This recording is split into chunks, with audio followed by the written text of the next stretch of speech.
Apa tema kita pagi ini, sesi ini adalah mendengarkan suara Tuhan. Jadi ini panitia sendiri yang pilih, kasih kita tema untuk kita bicara. Jadi tidak seperti apa yang kita mau, tapi kita percaya apa yang Tuhan mau. That's right. Bukan teks dan bagi semua tema-tema yang harus dibawakan sepanjang camp ini. Baik, how to hear the voice of God. Sudah percaya, sudah mendengarkan suara Tuhan? Amin. Kita akan melihat beberapa ayat di sini. Kemarin Bang Jo sudah bahas tentang bagaimana kita mengenal Tuhan. Kita akan melihat, mari saudara kita akan lihat, kita perlu untuk dengar suara Tuhan. Matius pasal yang ke-16 ayat 17 sampai dengan ayat yang ke-19. Matius 16 ayat 17 sampai dengan ayat yang ke-19, kita akan lihat di depan.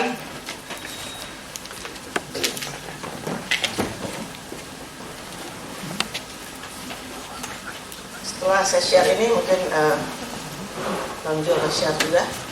Dan nanti Bapak Ray akan kita share kita. Baik. Kenapa kita perlu mendengar suara Tuhan? Apa pentingnya? Matius 16 ayat 18 katakan demikian, saudara. Thank you Lord. Sudah adakah? Ya, dikatakan di sini. Dan aku pun berkata kepadamu, engkau adalah Petrus, dan di atas batu karang ini aku akan mendirikan jemaatku, dan alam maut tidak akan menguasainya. Bisa kita lihat ayat sebelumnya, ayat 17. Sebelumnya ayat yang ke-16, waktu Yesus bertanya. Bisa lagi sebelumnya, sorry, saya ingin lihat dulu. Lalu Yesus bertanya kepada mereka, tetapi apa katamu, siapakah aku ini? Ya, saudara, kalau tadi malam Bang Jo bilang Tuhan akan bicara kepada kita secara pribadi. Tetapi menurut katamu, siapa aku ini? Saya percaya setiap kita mungkin memberikan jawaban yang berbeda-beda. Kita punya hati berbicara kepada Tuhan. Waktu kemarin dikatakan, saya bilang begini bahwa, saya mau bilang bahwa Jesus is my best friend. Mungkin ada lagi kata Yesus juru selamat, Yesus kekasih jiwa kita, Yesus adalah Tuhan dalam hidup kita. Tapi Tuhan berbicara kepada kita. Menurut saudara, siapakah Yesus itu? Ayat yang ke-16 katakan demikian. Jawab Simon Petrus, engkau adalah Mesias, anak Allah yang hidup. Berikutnya, kata Yesus kepadanya, berbahagialah engkau Simon bin Yunus, sebab bukan manusia yang menyatakan itu kepadamu, melainkan Bapakku yang di sorga. Saudaraku, kalau saudara melihat ayat-ayat ini, dikatakan di sini bahwa Petrus dengar suara Tuhan. Petrus dengarkan bahwa dia berbicara dan menyatakan bahwa engkau adalah Mesias, anak Allah yang hidup. Pertanyaan saya, when is the last time saudara mendengarkan suara Tuhan? Ada yang bilang begini, 6 bulan yang lalu mungkin saudara dengar suara Tuhan. Atau Tuhan masih berbicara, tadi malam Tuhan bicara buat saya. Tuhan bicara banyak hal kepada kita. Kita akan lihat dengan cara apa. Ya, sangat disayangkan kalau kita sudah lama sekali tidak dengar suara Tuhan. Saudara percaya bahwa Tuhan bisa bicara buat saudara? Menurut katamu, siapakah aku ini? Lalu Yesus katakan ayat yang ke-18. Aku pun berkata kepadamu, engkau adalah Petrus, dan di atas batu karang ini aku akan berikan jemaatku, dan alam maut tidak akan menguasainya. Ayat 19 merupakan kunci, dikatakan kepadamu akan kuberikan kunci kerajaan sorga. Apa yang kau ikat di dunia ini akan terikat di sorga, apa yang kau lepaskan di dunia ini akan terlepas di sorga. Berarti saudaraku, mendengarkan suara Tuhan merupakan kunci kemenangan kita, pertahanan kita, keberhasilan kita untuk orang percaya dalam apa? Melawan musuh. Tuhan berikan kepada kita kunci. Dan 2 hal, bahwa kita bisa dengar suara Tuhan, dan Tuhan berikan kepada kita kuasa yang daripada Tuhan. Kenapa Tuhan ingin bicara buat kita? Kenapa Tuhan ingin bicara buat kita? Karena Tuhan, saudaraku, ingin berkomunikasi, berhubungan dengan saudara dan saya. Karena juga kita diciptakan untuk berkomunikasi dengan Tuhan. Amin. Alkitab bilang begini, domba-dombaku mendengarkan suaraku. Yeremia 33 ayat 3, berserulah kepadaku, maka aku akan menjawab engkau, dan akan memberitahukan kepadamu hal-hal besar yang tidak terpahami, yakni hal-hal yang tidak engkau ketahui. Jadi kita percaya, kita berseru kepada Tuhan, Tuhan akan menjawab kita, Tuhan akan berbicara kepada kita hal yang besar, hal yang kita tidak ketahui, hal yang kita tidak pahami. Dia akan berbicara secara pribadi kepada kita. Nah, ada yang kita mau pelajari prinsip dalam kita mendengarkan suara Tuhan. Prinsip dalam mendengarkan suara Tuhan. Ada beberapa hal. Saudara, kalau di Youth with a Mission, di DTS kita belajar mendengar suara Tuhan itu 1 minggu. 1 minggu penuh. Ini cuma 1 sesi aja. Dan kita terlalu banyak. Ini terlalu banyak, jadi saya cuma pendekkan aja, singkatkan aja beberapa hal. Mendengar suara Tuhan itu bukan hanya berlaku buat pendeta, buat penginjil, ya, bukan berlaku buat orang-orang yang bawa firman Tuhan saja, tapi buat semua orang. Yang saya kutip tadi, domba-dombaku mendengarkan apa? Suaraku. Saudara, waktu Yesus, saudara, bangkit dari antara orang mati. Ini paling luar biasa. Waktu Yesus bangkit dari antara orang mati, Alkitab bilang gini, tabir bait suci terbelah 2. Tabir bait suci terbelah 2. Nah, pada zaman perjanjian lama, hanya imam Harun, anak-anak Harun yang masuk ke dalam ruang maha suci untuk mempersembahkan korban. Jadi ada perbedaan antara halaman dengan ruang maha suci. Tapi waktu perjanjian lama itu perjanjian baru, Yesus Kristus saudara bangkit, dikatakan tabir bait suci terbelah 2, kita bisa masuk ke dalam ruang maha suci anytime. Kapan saja kita bisa. Nah, bukan mendengar lewat pendeta, bukan mendengar lewat orang yang berbicara kepada kita, tapi Tuhan bisa bicara langsung buat saudara dan saya. Amin. Jadi kita bersyukur kepada Tuhan bahwa saudara bisa mendengarkan suara Tuhan. Tuhan bicara dengan berbagai macam cara. Tuhan bicara lewat firman Tuhan. Mazmur 119 ayat 105, bahwa firman-Mu pelita bagi kakiku, terang bagi jalanku. Ada firman Tuhan juga berbicara kepada kita lewat apa? Suara yang kedengaran. Audible voice, Tuhan bicara buat kita. Tuhan bicara buat Musa, Tuhan bicara buat Samuel, Tuhan juga bicara buat Paulus. Yang paling saya suka waktu Tuhan bicara kepada Samuel. Samuel waktu itu saudaraku masih sangat muda. Dia berada di bawah apa? Di bawah pemerintahan Eli pada saat itu. Dia panggil Eli bapaknya. Dia dengar Tuhan bicara buat dia. Dia nggak tahu kalau ini suara Tuhan. Terus dia datang lalu dia bilang begini, apakah engkau memanggil aku? Dia tanya sama Eli. Eli bilang, tidak, tidurlah engkau. Kedua kalinya, Samuel. Dia dengar. Lalu dia datang lagi, Bapak, apakah engkau panggil aku? Dia katakan, tidak, pergilah tidur. Ketiga kalinya dia mendengarkan kembali Tuhan bicara buat dia. Samuel, dia pikir itu Eli bicara sama dia. Lalu Eli bilang begini, itu mungkin coba Tuhan bicara buat kamu. Kalau kau dengar suara itu, bilanglah, berbicaralah, karena aku mau mendengarkan. Lalu waktu itu Samuel bilang, berbicaralah pada hamba, aku mau mendengar. Tuhan bicara buat dia. Tuhan bicara tentang anak-anak Eli. Anak-anak Eli yang berontak. Tuhan akan menghukum Eli dan keluarganya karena anak-anaknya nggak dengar. Dia tidak bisa tegur anak-anaknya. Terus dia, apa yang kau bicarakan? Apa yang Tuhan bicara buat kamu? Dia takut, tapi katakan. Dia sampaikan. Lalu jadilah apa yang Tuhan mau, Tuhan kehendaki.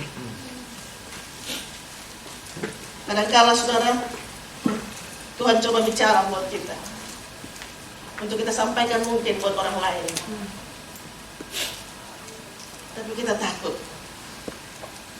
Kita pikir nanti orang itu marah, orang itu nggak mau dengarkan kita.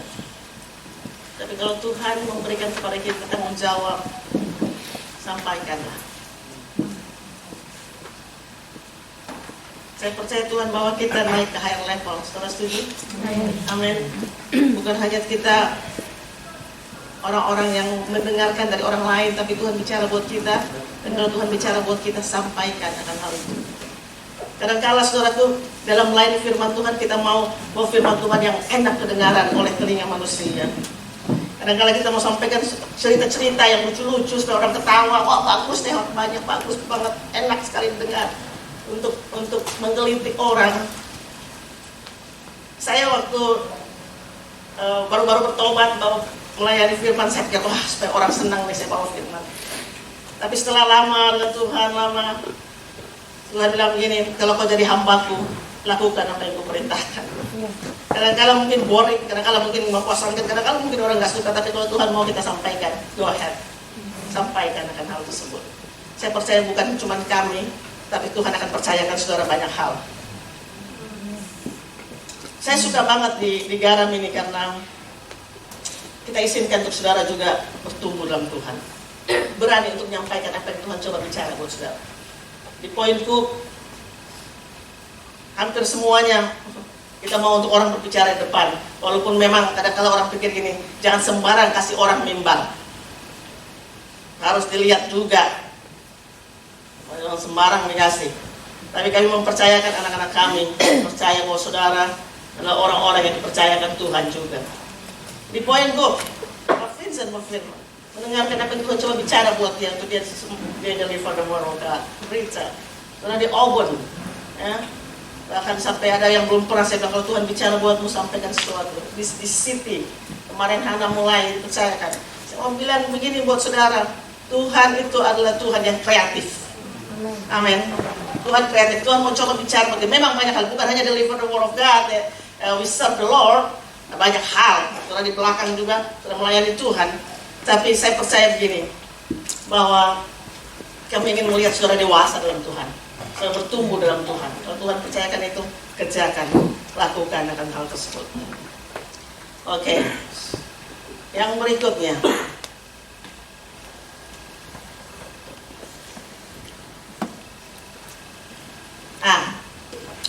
Tuhan juga bicara lewat Paulus, saudara tahu. Waktu Tuhan langsung bicara bahwa kenapa Saulus, mengapa engkau menganiaya aku? Tuhan bicara langsung buat dia. Tuhan bisa bicara macam cara dengan mimpi. Kalau ada Ibu Amelia mungkin dia bisa cerita tadi malam apa yang Tuhan bicara buat dia. Lewat mimpi, ya. Tuhan bicara buat Yusuf waktu dia katakan bahwa jangan pergi ke Mesir, ya. Maksudnya dia harus bawa bagi Yesus. Tuhan bicara lewat mimpi. Lalu berikutnya Tuhan bicara lewat penglihatan, ya. Yesaya pasal yang ke-6 ayat yang pertama. Yesaya pasal yang 6 ayat pertama, Tuhan bicara kepada Yesaya lewat penglihatan. Lalu dia mendengarkan suara Tuhan, siapa yang mau pergi untuk aku, siapa akan aku utus. Dia mendengarkan suara Allah lewat penglihatan. Suara batin juga, roh manusia, suara hati manusia batinia kita. Ada ayat yang saya pikir kita perlu baca, Amsal 20 ayat 27. Coba kita lihat ayat ini, Amsal 20 ayat yang ke-27. Suara batin, suara hati, roh manusia, manusia batinia kita. Dikatakan roh manusia adalah pelita Tuhan yang menyelidiki seluruh lubuk hatinya. Nah, jadi waktu kita sudah terima Tuhan, kita tahu, kita terima Yesus dalam kehidupan kita, Yesus jadi Tuhan dalam kehidupan kita, roh kita diperbaharui oleh Tuhan. Alkitab bilang bahwa roh manusia itu adalah pelita Tuhan menyelidiki seluruh lubuk hati kita. Tuhan bicara kepada saudara lewat roh saudara. Amin. Kepada hati nurani saudara, Tuhan menuntun saudara. Saya banyak bicara sama Bang Jo. Kamu banyak dengar suara Tuhan lewat apa? Dia bilang tuntunan dari dalam kadang-kadang. Kemarin Pak Arifin bilang Tuhan banyak bicara lewat istrinya lewat mimpi. Mungkin dia bukan orang-orang yang tampil di depan, tapi Tuhan bicara lewat mimpi, beritahu itu buat suaminya. Lebih banyak hal. Lebih banyak kadang-kadang lewat hati kita. Siapa di sini yang Tuhan bicara kadang-kadang lewat mimpi? Ada nggak? Tukang mimpi. Dewi. Ibu Rina juga. Kamu juga Erik. Lewat mimpi Tuhan bicara. Wow. Rita juga.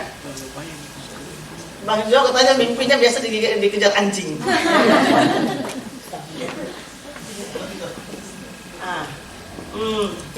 Waktu saya sudah pernah cerita kalau masa buat saudara, Tuhan bicara lewat hati, ya. Waktu kami mau ambil rumah yang ada di Point Cook, itu rasanya untuk putuskan, bayangkan harus putuskan ambil rumah. Di rumah itu bukan hal yang sepele, saudara.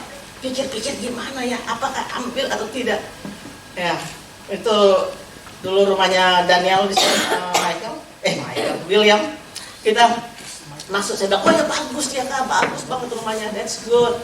Cuman dalam hati saya, aduh terlalu jauh. Kita biasanya dekat-dekat di East ya, Max ya, udah senyum-senyum di sana. Dari Madi Irna biasanya, aduh terlalu jauh dalam hati saya. Tapi asik juga, cuman di kejauhan, anak-anak punya sekolah jauh. Apa yang terjadi saudara? Saya sampai pikir gini, wow, gimana untuk bilang tidak, gitu, bilang nggak jadi. Saya nggak pernah lupa sampai sekarang ini. Naik ke mobil, masalah Ella yang bawa mobil waktu itu. Setelah itu jalan kan buat heaven, belok kiri itu Pongjo. Tuhan tuh bicara, itu dalam roh saya. Tuhan bilang, aku berikan rumah itu buat kamu. Wah, kaget loh. Saya sampai balik. Saya duduk begini, saudaraku. Sama Ella itu, saya balik begini. Wow, sudah langsung belok kiri kan saudara Pongjo. Tuhan bilang itu, aku berikan rumah itu buat kamu. Saya biasanya saudaraku orangnya, oke, baik Tuhan kasih rumah itu. Nggak peduli ada uang atau nggak ada uang saudaraku, Tuhan pasti akan kasih. Saya kadang-kadang pikir saya banyak uang, kadang-kadang pikir gitu, banyak uang karena Tuhan punya, bapak saya kaya sekali di surga. Bapak saya kaya sekali, pasti Tuhan cukupin saya, pasti. Nggak tahu dari mana, harus bayar DP lagi, bayar semuanya, nggak tahu dari mana. Jadi ingat waktu saya masih belum menikah ini di Makassar, ya, belum menikah di Makassar. Itu di Makassar kan ada jalan tol, tapi jalan tol nggak kayak Jakarta, biasa lewat-lewat. Amin. Karena saya selalu pikir saya punya uang banyak, uang saya ada, mau lewat tol, saudara. Saya bilang sama supir saya nyari duit nih untuk bayar tol. Saya juga nggak ada. Akhirnya apa yang terjadi?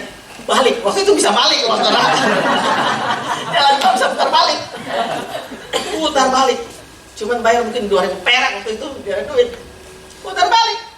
Sampai mama saya udah tunggu-tunggu, mana ini kok nggak datang-datang. Karena saya selalu pikir saya punya uang ada, padahal nggak ada duit, saya bayar tol aja. Seperti ini sekarang. Tuhan pasti. Nggak tahu, akhirnya hari ini saudara tuh tinggal di situ, itu semua ada Tuhan. Dengarkan Tuhan. Tuhan bisa bicara sesuatu banyak hal. Sampai hari ini, kami ini bulan Mei tanggal 13 itu dipanggil pergi ke München untuk layani camp di sana. 13 Mei ini, sudah Tuhan mau ndak pergi ke sana. Kalau Tuhan mau, saya bilang, Tuhan buka jalan. Kalau tidak, tutup jalan. Pokoknya sekarang nggak mau, kalau nggak Tuhan suruh. Kalau Tuhan mau, Tuhan bicara lewat visa. Kalau dapat visa pergi, kalau nggak dapat visa, enggak. Just close the door. Nah, saudara, walaupun memang saya udah tahu ada sesuatu Tuhan coba bicara, tapi I just want to keep quiet for a while. Just want to listen. Karena kadang-kadang kalau kita dengar suara Tuhan, kita perlu tunggu konfirmasi juga. Kita jangan tunggu Tuhan bicarain buat saya. Ada 2-3 orang biasa kasih konfirmasi buat kita. Jangan sombong dan lalu bilang begini, saya bisa dengar suara Tuhan. Seperti Maria kan waktu dengar suara Tuhan, dia simpan sesuatu dalam hatinya. Dan sesuatu yang saya simpan ini saya belum bicara tentu dengan suami saya juga, apa itu bicara. And you will see nantinya. I said, okay Lord, this is something that you spoke to my heart. Jadi kalau kita dengar suara Tuhan, saya langsung aja. Banyak banget saudara kita dengar suara Tuhan itu. Jadi jangan terburu-buru untuk kita bisa bilang bahwa ini Tuhan bicara buat kita. Dan juga ada orang bilang begini, tandanya itu damai sejahtera katanya. Tandanya damai sejahtera. Benar gak sih tandanya damai sejahtera? Kadang-kadang saudaraku, iblis juga mau kasih damai sejahtera yang semu. Halo? Iya loh, dia kasih dan damai sejahtera yang semu itu kadang-kadang sesuai dengan keinginan kita. Kayaknya memang gue pengen banget deh. Saya pernah salah dengar suara Tuhan. Bukan waktu saya menikah, enggak. Saya tahu bahwa saya diberikan suara Tuhan yang the best. Nanti, mungkin kayaknya perlu cerita itu juga kayaknya. Saya pernah damai sejahtera yang semu. Seriously. Dan ini akibatnya cukup fatal. Saya belum pernah cerita ini, tapi saya waktu pikir-pikir, wow. Saya di Hong Kong, saudara. Saya di Hong Kong itu saya harus pergi ke Cina sama mama saya. Saya pergi ke Cina dengan mama saya berangkat dari Melbourne sampai di Hong Kong. Waktu itu yang saya pernah cerita sama saudara, saya nggak enak rasa di pesawat. Mama saya sudah ada di Hong Kong, kami harus masuk ke Cina. Lalu karena badan saya kurang fit saat itu, saya rasa saya sakit Yang saya bilang saya kena panic attacking di pesawat. Lalu saya bilang sama mama, kayaknya saya nggak usah masuk ke Cina. Mama saya bilang terserah kamu, yang mana kamu rasa. Dia kasih sepenuhnya sama saya. Saya berdoa, saudara, saya berdoa pada saat itu. Saya merasa damai sejahtera untuk saya pulang ke Indonesia. Sampai di airport, tiket saya sudah sudah harus berangkat. Waktu itu saya harus kehilangan banyak, nggak tahu berapa ribu dolar. Saya harus bayar hotel dan sebagainya. Akhirnya mama saya pergi sendirian ke Cina.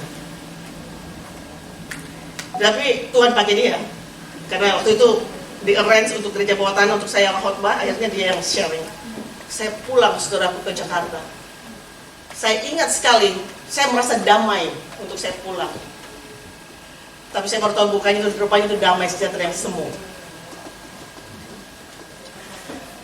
Saya sampai di Jakarta, saya harus didorong kursi roda. Ketika saya naik, saya masuk di klinik di Cengkareng. Kakak saya jemput saya, besoknya saya di hospital di Kelapa Gading. Wow, saya heran, saya ada di rumah sakit Kelapa Gading. Malah sebenarnya saya oke loh. Wah, mungkin saya nggak tahu, saya nggak bisa menghakimi rumah sakit itu tersebut. Karena dokternya bilang, kayaknya ibu harus MRI, harus periksa semua. Kakak saya, yang suaminya dokter, namanya Obi, dia bilang, jangan terlalu percaya dokter, katanya. Sudahlah itu. Dia lihat mungkin keadaan saya oke aja gitu. Maksudnya, I think you'll be okay. Tapi memang saya diinfus dan sebagainya. Saya ingat sekali Clarissa minta saya khotbah di gerejanya pada saat itu hari Minggu. Saya pikir saya ambil bakteri atau enggak. Dokter bilang nggak boleh keluar dari rumah sakit. Akhirnya saya bilang saya mau pergi. Bagaimana besok itu udah satu bilang, iya saya ambil pelayanan ini. Apa yang terjadi saudara? Dokter dari sini terserah, ibu mau keluar, tanggung jawab ibu kalau ada apa-apa. It's fine. Keluar rumah sakit. Saya langsung pergi ke Baktian, saudara, khotbah di gereja Clarissa. Tahu nggak saudara? Saya khotbah di gereja Clarissa waktu itu. Itu saudara, saya seperti bukan orang yang keluar dari rumah sakit. Saya lompat di mimbar, saya melayani, saya semangat. Sampai kakak saya lihat ini. Dia semua pikir, my goodness. Saya sehat di situ. Rupanya saudaraku, kadang-kala ini mau mematikan semangat kita sampai keadaan jiwa kita ditekan, sampai itu ada pengaruhnya buat tubuh kita. Lalu saya pikir-pikir gini, wow, rupanya waktu di Cina itu saya ambil keputusan untuk balik. Saya dengar ada damai sejahtera itu dalam hati saya. Rupanya itu untuk menguntungkan diri saya sendiri. Karena saya pikir, wah, saya di Cina, saya sakit dan sebagainya. Saya selalu pakai logika saya. Karena itu perasaan yang masuk dan saya izinkan akan hal itu terjadi. Sampai hari ini saya mau bilang buat saudara, kalau saudara harus ambil keputusan, kemarin hikmat, ya, tidak perlu ulang lagi. Tuhan akan kasih saudara hikmat. Amin. Rasi dari surga akan bicara buat saudara untuk making decision. Dan kalau saudara dikasih Tuhan hikmat, berjalanlah dalam hikmat itu. Tahulah bahwa yang damai sejahtera apa benar-benar dari Tuhan atau dari diri kita sendiri. Alkitab bilang, damai sejahtera aku tinggalkan bagimu, damai sejahtera aku berikan kepadamu. Berarti memang kita harus tahu bahwa Tuhan berikan damai sejahtera aja buat kita. Amin. Dia tinggalkan, dia berikan buat kita. Apa yang diberikan oleh Tuhan gak sama dengan apa yang diberikan oleh dunia kepada kita. Baik. Saya akan lihat dulu beberapa hal ini apa. Saya akan lompat saja buat saudara. Ya, Tuhan bicara juga saudaraku lewat Tuhan bicara lewat malaikat, ya. Atau malaikat datang kepada Maria. Tuhan bicara bahwa dia akan mengandung dan melahirkan anak laki-laki. Tuhan bicara juga buat Sarah, ya. Lalu ada beberapa hal bahwa mendengar suara Tuhan melalui karunia Roh Kudus, seperti nubuatan, kata-kata hikmat, ya, karunia bahasa roh yang diterjemahkan, manifestasi kuasa Roh Kudus yang diterjemahkan, ya, 1 Korintus pasal yang ke-12. Waktu kemarin saya umumkan di youth bahwa yang akan melayani kita adalah Bapak Peter Kumar. Mungkin saya lupa untuk sampaikan kepada saudara, rupanya nggak jadi karena beliau ada pelayanan di Melbourne, jadi beliau nggak datang. Bapak Peter Kumar itu pelayanannya nubuatan, saudara tahu sendiri, ya, berbicara buat saudara langsung mungkin langsung bicara. Memang dia orangnya Tuhan kasih karunia itu buat dia. Tapi saya percaya bahwa kita perlu saudaraku uji. Amin, saudara. Kita perlu uji nubuatan yang diberikan kepada kita. Karena nubuatan sifatnya hanya meneguhkan kita. Amin. Tuhan bicara kepada kita secara pribadi. Ada seseorang yang Tuhan coba bicara buat kita, itu meneguhkan kita. Jadi so we have to be sensitive with God's voice untuk hal ini. Jangan sampai saudara nubuatan kau harus kawin sama orang tersebut. Akhirnya kita takut-takut. Ini Tuhan sudah bicara, akhirnya kita kawin beneran. Akhirnya kita cari saudara. So sekali lagi itu hanya meneguhkan saja yang Tuhan sudah bicara buat kita. Tuhan bicara lewat pemimpin. Amin. Kadang-kadang Tuhan bicara kepada kita lewat pemimpin. Ada ayatnya Ibrani 13 ayat 7 dan ayat yang 17. Kita akan lihat ayat ini.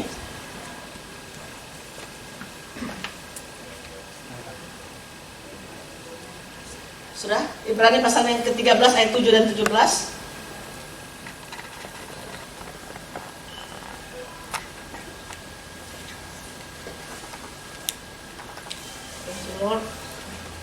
Oke, ini apa? Yang katakan ayat yang ke-7. Ini ayat 17. Ada ayat ke-7 dulu. Ingatlah akan pemimpin-pemimpin kamu yang telah menyampaikan firman Allah kepadamu. Perhatikanlah akhir hidup mereka dan apa?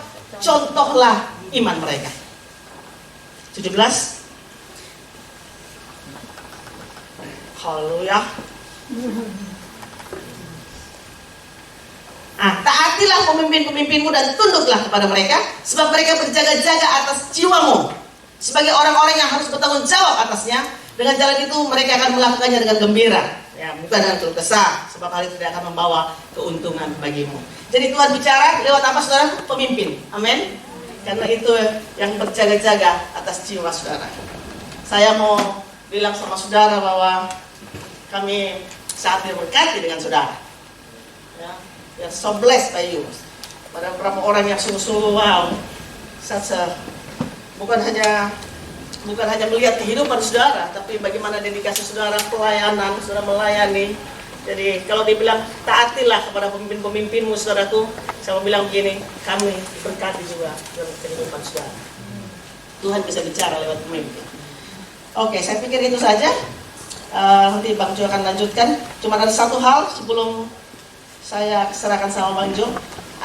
Saudara, ada prinsip yang dalam mendengar suara Tuhan.